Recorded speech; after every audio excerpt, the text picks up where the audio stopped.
Hello guys, and welcome back to the channel. So now guys, it is a new year of course, and happy new year to all my subscribers. But it is a new year, and that of course marks the start of a silly season with the pastors and the churches.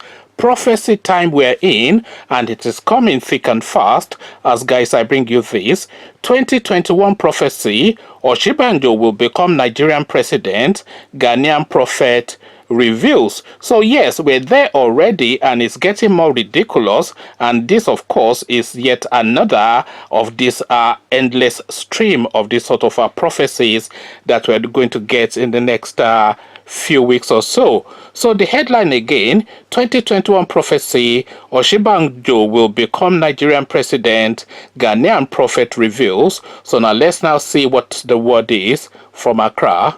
A Ghana-based Prophet Nigel Gasai, has revealed that Nigeria's Vice President Yemi Osinbajo will become president in 2021. Gasai, who is the founder of Prophetic Hill Chapel Prophet, made the prediction during his crossover service on Thursday, BBC reports. So no less an institution and organization than the BBC is reporting this. Nigeria's Vice President Yemi Osinbajo will become president, he said. Prophet Gasai also predicted trouble in the Ashanti Kingdom of Ghana. He said, "I saw darkness around Ashanti Kingdom." The prophet assured of peace on the international scene. He also predicted that a famous preacher will die in 2021. The world will enjoy peace, but America will have a terrorist attack, he said. So there you have it now, the word from Ghana. At least he is quite specific, and we can hold him to the core. We can hold him to the test of this now prophecy. 2021 of course is no different from any other year. It's 12 months, so we'll come back in 12 months time and see how this prophet has fared. So Vice President Yemi Osinbajo to become president, this is what he's saying, and the Ashanti Kingdom in Ghana is going to experience some turbulence. He is assuring of peace on the international scene and a terrorist attack in the United States. So this is the wording from Ghana. Gets more ridiculous and mundane. There's a lot of it actually that is just covering the basis. So he's saying that Ashanti Kingdom will experience some trouble. So this is a vague and non-specific, but because any skirmish that happens now in Ashanti Kingdom between this now 1st of January and the 31st of December, any skirmish at all, even if it's two fighting on the street, he will describe that as turbulence, and that's it. So that is that one covered. I saw darkness around Ashanti Kingdom. So that again is vague and not specific. Darkness around Ashanti Kingdom means absolutely nothing, because of course he has not narrowed down the nature of the darkness.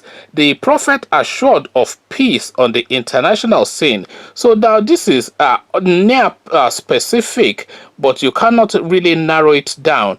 It's saying peace on the international scene.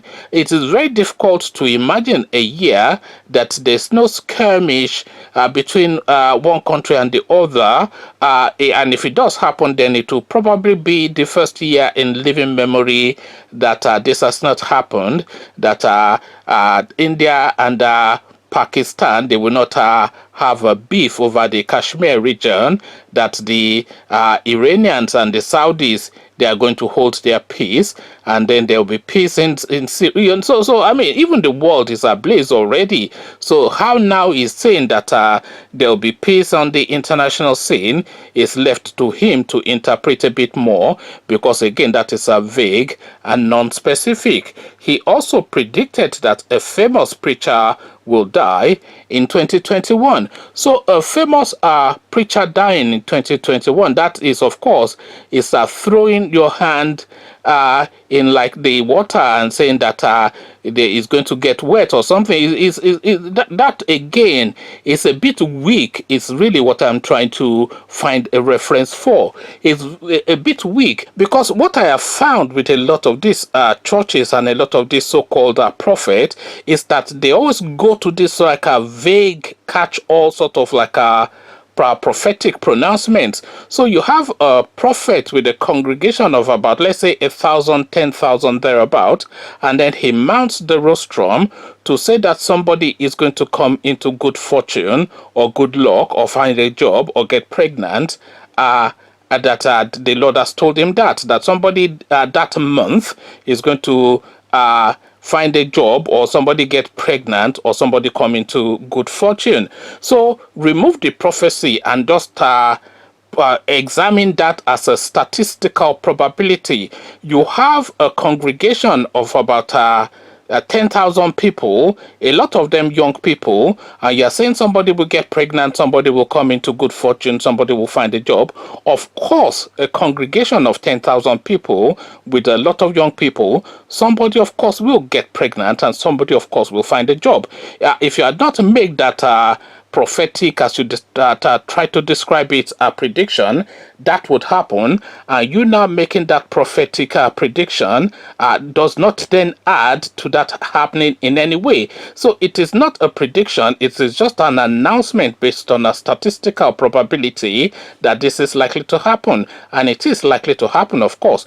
But then where this guy, what makes this sort of a pastoral sort of career path the perfect crime? What makes all this church type business the perfect crime is that if we are going with that analogy of a congregation of about 10,000 people, if one or two or three girls then get pregnant in the course of that month, and one or two or three young people find a job, and somebody who has been waiting on some contract or whatever then gets that contract, or somebody that is waiting on some payment then gets that payment, they will then streamline them, they will then match them up to the front of the pew and present them to the church as the manifestation of that pastor's prediction. You see how it works? You see what makes it a perfect crime? These people use probability and underpin it with their so-called alleged prophetic pronouncement from their daddy. They want to say it's from God. A lot of them will say it's from their daddy of course being the Lord. Then they will just do that, and then once this thing then happen in the natural sequence of occurrence, they would then use natural sequence of happenstance to then present as a manifestation of their prowess. So this is what makes this church business the perfect crime. And the go-to example that I always cite, I cite a lot of examples, I cite examples from my personal life, but the go-to example that I cite often in this instances that a lot of people can relate to is the famous TB Joshua.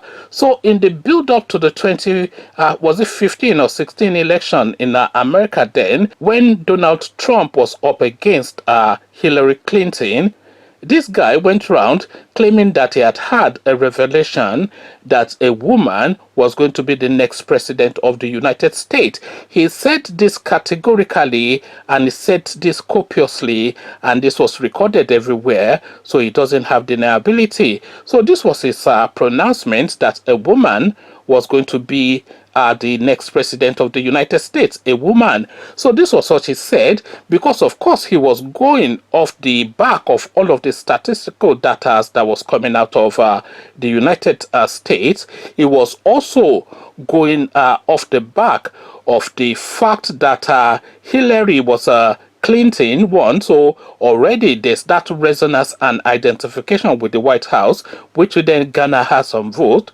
She is an experienced and satiated politician too, and more potently, she has a name recognition and more resonance within the political space. So if you contrast that with Donald Trump is just some funny guy from the television that says you are fired on The Apprentice. So there was no real statistical backing to suggest that Trump would have won the election, and all of the projections then in the United States and everywhere else was that Hillary Clinton was going to win the election. You have to also consider that Hillary Clinton, of course, being a woman, will get that default vote of the females who will then almost against even their political leanings want to vote for her just to have a woman occupy that space as the most powerful person on the planet. So all of the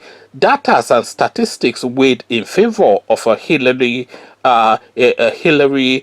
Clinton victory. And this guy, of course, and this was common parlance, by the way. This is not anything, some magical thought. This way, all the information out there, which we all gathered in our heads to conclude that Hillary was going to win, because everybody thought Hillary was going to win. So he thought that it was a sure thing, and he then off the back of the projections, then tried to pad it as his prophecy, as some thing that has been prophesied via him, that a woman will win the election. So unfortunately for him, of course, we know that the contrary happened. Trump is still the president of the United States, at least for the next few weeks. So Trump won, and then you know what this funny guy TB Joshua did?